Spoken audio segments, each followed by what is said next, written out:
Hi hello welcome to day today. ನಾನು ಆದ್ಯ ದೇವೇಗೌಡ. ಇವತ್ತಿನ ವಿಶೇಷನ ತಿಳ್ಕೊಳ್ಳೋಣ. ಇವತ್ತು ಆಗಸ್ಟ್ 10ನೇ ತಾರೀಕು. ಇಂದು ವಿಶ್ವ ಸಿಂಹ ದಿನವನ್ನಾಗಿ ನಾವು ಆಚರಿಸ್ತೀವಿ. August 10 world lion day.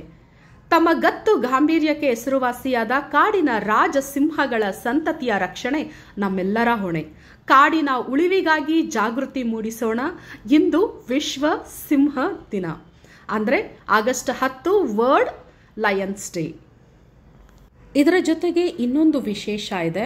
August 10ನೇ ತಾರೀಕನ್ನ ನಾವು ಇಂಟರ್ನ್ಯಾಷನಲ್ ಬಯೋಡೀಸೆಲ್ ಡೇ ಅಂತ ಕೂಡ ನಾವು ಕರಿತೀವಿ. International biodiesel day 10th August.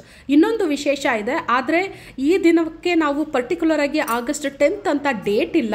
ಆದರೆ ಆಗಸ್ಟ್ನಲ್ಲಿ ಬರುವಂತಹ ಸೆಕೆಂಡ್ ಸ್ಯಾಟರ್ಡೇಗೆ ನಾವು ನ್ಯಾಷನಲ್ ಬೌಲಿಂಗ್ ಡೇ ಅಂತ ಸೆಲೆಬ್ರೇಟ್ ಮಾಡ್ತೀವಿ. Second Saturday national bowling day.